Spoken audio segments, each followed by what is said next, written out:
जमाना कदीम की बात है। शहर से दूर एक छोटी सी बस्ती में जाबिर नाम का एक गरीब नौजवान रहता था। उसके घर में उसकी बूढ़ी और बीमार मां के सिवा कोई न था। गुर्बत ने उसे इस कदर जकड़ रखा था कि जाबिर दिन रात मेहनत मजदूरी करता, मगर इतनी ही कमाई होती जो बमुश्किल घर का खर्च पूरा कर पाती। उसकी मां बरसों से बीमारी के बिस्तर पर पड़ी थी। बड़े हकीम के इलाज के लिए जाबिर के पास पैसे न थे, इसीलिए वो अपनी तकलीफों के साथ चुपचाप घर में पड़ी रहती। जाबिर के दिल में एक ही आरजू थी, काश वो इतने पैसे कमा सके कि अपनी मां को सेहतमंद देखे, एक खूबसूरत सा घर बनाए और फिर अपनी जिंदगी बसाने के लिए शादी करे। मगर ये सब ख्वाब सिर्फ दिल के कोने में बसे रहते। हकीकत की कड़ी जमीन पर नजर दौड़ाता तो कोई ऐसा सहारा नजर न आता जिससे उसकी ख्वाहिशें पूरी हो सकें। लेकिन वो जानता था कि अल्लाह के खजानों में कोई कमी नहीं और उम्मीद का चिराग बुझने नहीं देना चाहिए। यूं जाबिर अपनी जिंदगी की गाड़ी को धकेलने के लिए हमेशा अपने दो दोस्तों के साथ मजदूरी पर निकलता। सुबह की रोशनी के साथ काम पर जाता और शाम ढलते ही वापस लौट आता। अगर वो सिर्फ मां की खिदमत में लग जाता तो घर के अखराजात का कोई और जरिया बाकी न रहता। उसकी टूटी हुई हिम्मत को सहारा देने वाली एक ही चीज थी, बूढ़ी मां की दुआ। जब भी जाबिर घर से निकलता, मां ऐसी दिल से दुआएं देती जैसे आसमान छू रही हो। मां हमेशा कहती, बेटा, अल्लाह तुम्हें बरकत वाला रिज्क दे, खा कम ही क्यों ना हो, लेकिन इसमें बरकत हो। ये बातें जाबिर के दिल को सुकून तो देते, मगर अक्सर वो अपनी जवानी की लापरवाही में सोचता, मुझे ज्यादा पैसे चाहिए, बरकत तो खुद आ जाएगी। असल चीज दौलत है, अगर पैसा हुआ तो बरकत भी होगी। यही जवानी की बेसमझी थी। लेकिन इंसान का यकीन पुख्ता करने के लिए बाज औकात अल्लाह ऐसे नजारे दिखा देता है जो हमेशा के लिए सोच का जाविया बदल देते हैं। वक्त अपनी चाल से बढ़ता रहा, लेकिन फिर एक ऐसा कड़ा लम्हा आया जिसने जाबिर के हौसले को हिला दिया। गांव में रोजगार के दरवाजे बंद हो गए, खेत सुनसान, मजदूरी खत्म और काम के मौके नायाब हो गए। एक तरफ बीमार मां की खिदमत और कफालत का बोझ और दूसरी तरफ खाली हाथों का दुख। ये वो सख्त घड़ी थी जो इंसान को तौलता है कि वो टूटता है या जमता है। जाबिर का दिल कई रातों तक बेचैन रहा। वो सोचता रहता कि क्या अब वो अपनी मां को बेहतर जिंदगी देने का ख्वाब छोड़ दे। मगर फिर दिल से एक ही जवाब आता, नहीं, ये आजमाइश है और अल्लाह बहादुरों को ही आजमाता है। अब जाबिर के सामने दो रास्ते थे। पहला ये कि मां को साथ लेकर शहर चला जाए, वहां मजदूरी करे और इलाज का इंतजाम करे। लेकिन यह ख्वाब हकीकत से बहुत दूर था। शहर में रहने का खर्च, इलाज का खर्च, यह सब कुछ उसकी बसात से बाहर था। दूसरा रास्ता यह था कि वो रोज शहर जाए, सारा दिन मजदूरी करे और शाम को वापस आ जाए। मगर इस रास्ते में सबसे बड़ी मुश्किल यह थी कि मां बीमार थी और उसकी खिदमत के लिए हर वक्त किसी का पास होना जरूरी था। आखिरकार जाबिर ने फैसला किया। उसने दिल कड़ा करके अपने दोस्तों से कहा, मैं सुबह शहर जाऊंगा, दिन भर काम करूंगा और रात को वापस आऊंगा। मां को पड़ोस की एक नेक औरत के स्पर्द करता हूं जो दिन में उनकी देखभाल करेगी। ये सुनते ही उसके दोस्तों ने हैरानी और गुस्से के साथ उसे रोका। एक दोस्त ने कहा, जाबिर, क्या तुम होश में हो? शहर मीलों दूर है। दिन भर की सख्त मेहनत के बाद अंधेरी रात को वहां से वापस आना आसान नहीं। ये तो अपनी जान को खतरे में डालने के बराबर है। लेकिन जाबिर ने पक्के इज़्म के साथ जवाब दिया, दोस्तों, मैं अपनी मां के लिए हर खतरा उठा सकता हूं। अब जाबिर की मजबूरियां सिर्फ वो खुद और अल्लाह ही जानते थे। हर शख्स आसानियां चाहता है, मगर मजबूरियां इंसान को पत्थर बनने पर मजबूर कर देती हैं।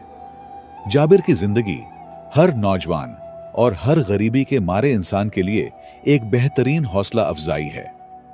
कहानी आखिर तक देखिए, बहुत कुछ सीख जाओगे। लिहाजा यूं जाबिर ने अपनी जिंदगी का नया बाब शुरू करने का फैसला कर लिया। उसका इरादा सख्त था, दिल मजबूत था और मां की दुआ उसके साथ थी। चंद दिनों बाद जाबिर ने दोस्तों को भी मनाया और शहर जाने का फैसला किया। तीनों दोस्त शहर में मजदूरी करने लगे। जाबिर के दोस्त शहर में रहने लगे, जबकि जाबिर सुबह अजान होते ही घर से निकलता, काम के दौरान शहर पहुंचता और शाम को तका हारा वापस आता। जाबिर का दिल हमेशा अल्लाह की तरफ माइल रहता था। वो दिन भर की मेहनत के बाद मस्जिद में जाकर नमाज पढ़ता और दिल की बेकरारी को साकित करने के लिए रोता था। अल्लाह के फैसले हमेशा धीरे धीरे मगर बेहतर होते हैं। जाबिर ने यह बात दिल से सच माना था। जाबिर की तकलीफ वही जानता था और अल्लाह, मगर मां के सामने वो हमेशा खुश रहने का दिखावा करता था। वो अपनी परेशानियों को छिपाते हुए हमेशा मुस्कुराने की कोशिश करता ताकि मां को इसकी फिक्र ना हो। ऐसे ही वक्त गुजरता रहा। फिर एक दिन ऐसा आया कि जाबिर शाम को काम से वापस आते ही मौसम ने पलटकर उसका इम्तिहान लेना शुरू कर दिया। हर तरफ बारिश, तूफान और एक खौफनाक मौसम था। जाबिर ने उसी खराब मौसम में घर जाने का फैसला किया, लेकिन उसके दोस्तों ने उसे सख्ती से मना किया। एक दोस्त ने कहा, भाई तुम जा तो सकते हो, मगर पहुंच पाओगे या नहीं, यह कहना मुश्किल है। जाबिर ने कहा, यार मां को कैसे अकेला छोड़ दूं? इस हालत में मुझे हर हाल में जाना होगा, बस अल्लाह मालिक है। एक दोस्त ने कहा, अल्लाह आपका मालिक है तो आपकी मां का भी मालिक है। थोड़ा रुको, हालात बहुत खराब हैं, ठीक होते ही चले जाना। जाबिर जानता था कि मां की बीमारी और उसका अकेला होना उसकी जिंदगी का सबसे बड़ी आजमाइश है। यूं जाबिर ने फैसला किया और सख्त तूफानी बारिश के दरमियान शहर से निकलकर वापस अपने घर की तरफ चल पड़ा। एक तरफ बारिश का सैलाब था, दूसरी तरफ बेरहम सहरा और सुनसान जंगलात का रास्ता। जाबिर ने मस्जिद में नमाज पढ़कर अल्लाह के सामने अपने दिल की तमाम परेशानियां पेश की। फिर वो घोड़े पर सवार होकर शहर से अपने घर की तरफ रवाना हुआ। सफर जारी था, मगर ज्यों-ज्यों वो आगे बढ़ा, हालात और खराब होते गए। तूफानी बारिश और तेज हवा ने जाबिर को परेशान कर दिया। लिहाजा सहरा में दूर कहीं एक मस्जिद नजर आई और वो उसकी तरफ चल पड़ा। सुनसान इलाका, बारिश की शिद्दत और मुसलसल तूफान के दरमियान मस्जिद तक पहुंचना एक माजिज़े से कम नहीं था। जाबिर ने अल्लाह से दुआएं करना शुरू की, या अल्लाह मेरी मदद कर, बस मुझे मां तक पहुंचा दे, मैं बाकी टूट चुका हूं। शायद अल्लाह ने जाबिर का मजीद इम्तिहान लेना था या जाबिर को खिदमत और मेहनत का सिला देना था। ये दिल की सदाएं थीं जो अल्लाह की बारगाह तक पहुंच रही थीं। जाबिर मस्जिद में बैठा रहा और हालात के बेहतर होने का इंतजार करता रहा। इतने में दूर से एक बूढ़ा शख्स लालटेन की रोशनी में मस्जिद की तरफ बढ़ता नजर आया। जाबिर हैरान था। इस सुनसान इलाके में मस्जिद भी कोई अजीब बात थी, लेकिन अब यह बूढ़ा शख्स इतने खराब मौसम में कैसे आ रहा है? जाबिर को थोड़ी सी घबराहट भी हुई, मगर जैसे ही वो शख्स करीब आया, उसे यकीन हुआ कि यह कोई इंसान ही है। बूढ़ा शख्स मस्जिद में आकर बारिश के पानी से वुजू करने लगा, फिर नमाज पढ़ने में मशगूल हो गया। जाबिर उसको गौर से देखता रहा और उसकी दिल में यह सवाल था, आखिर यह शख्स कौन है? नमाज खत्म होने के बाद बूढ़ा शख्स जाबिर की तरफ मुड़ा और बाअसर आवाज में कहा, बेटा, इतनी रात को यहां किस मकसद के लिए आए हो? या तो तुम बहुत मजबूर हो और या डाको। जाबिर ने आहिस्ता से करीब जाकर कहा, बाबा जी, मैं एक मजदूर हूं, और फिर सारी कहानी बताई ताकि उसे यकीन आ जाए। बूढ़ा शख्स उसकी बातें सुनकर मुस्कुराकर बोला, बेटा, जो काम तुम कर रहे हो वो बहुत अफजल है। तुम जो कुर्बानी दे रहे हो ये बहुत बड़ी इबादत है तुम्हारे लिए। मां की खिदमत करो हमेशा, तुम एक बहुत बड़े इंसान बनोगे, बस इखलास को कभी ना छोड़ना। जाबिर ने कहा, बाबा जी, आपकी बातें सुनकर मुझे बहुत सुकून मिला, लेकिन आप कौन हैं?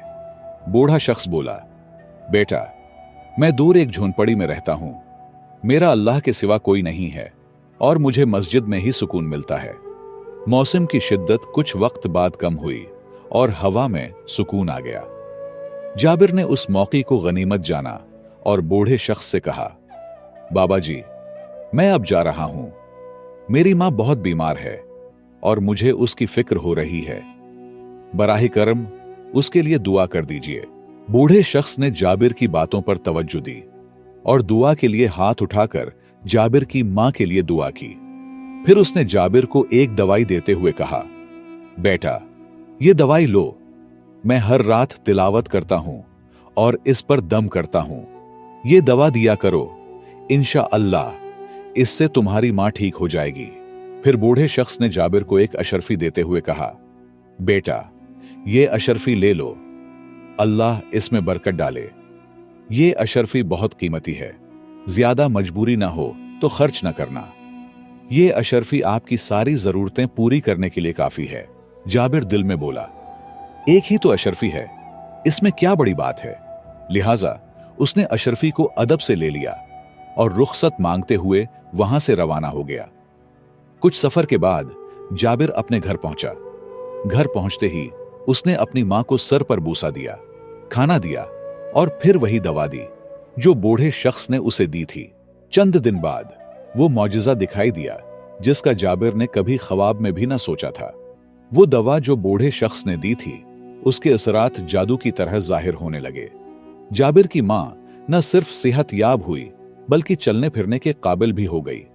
ये वाकया एक मौजज़ा था, क्योंकि उससे पहले तमाम हकीम उसके इलाज से मायूस हो चुके थे। जाबिर की खुशी का कोई ठिकाना न रहा। वो मां की सेहत देखकर इतना खुश था कि अपने गमों को भूल गया। उसने अपनी मां को सब कुछ बता दिया कि किस तरह बूढ़े शख्स ने उसकी मदद की थी।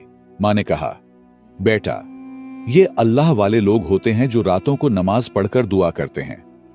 उनकी दुआ रद्द नहीं होती और जब भी ऐसे लोग मिलें तो इनसे दुआ और कुछ ले लिया करो। ये लोग बहुत बरकत वाले होते हैं। जाबिर ने जल्दी से वो अशरफी निकालकर मां को दिखाई और कहा, अम्मा, ये अशरफी वही बाबा जी ने दी थी और कहा था कि इसमें अल्लाह ने बहुत बरकत रखी है। मां ने अशरफी को देखकर कहा, बेटा, अल्लाह की बरकत तुम्हारे साथ हो। तुमने सच्चाई और इखलास के साथ मेहनत की। अल्लाह की मदद तुम्हें मिल रही है और उसकी बरकत तुम्हारी जिंदगी में हमेशा रहेगी।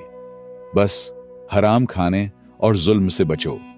जाबिर की जिंदगी ने एक नया रुख इख्तियार कर लिया था और वो ये समझ चुका था कि अल्लाह की मदद और हलाल मेहनत का रास्ता हमेशा आसान नहीं होता, मगर उसकी रहमत में बेशुमार बरकत पोशीदा होती हैं। जाबिर को कुदरत की तरफ से जो असल इनाम मिलने वाला था, वो एक अजीब मौजज़ा होगा जो उनकी जिंदगी को बदलेगा।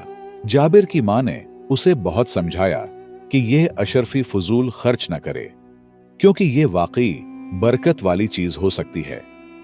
उसकी बातों को जाबिर ने दिल से सुना और उसने अशरफी की अहमियत को समझा, मगर वक्त का पहिया रुका नहीं था और हालात दिन ब दिन बदलते जा रहे थे।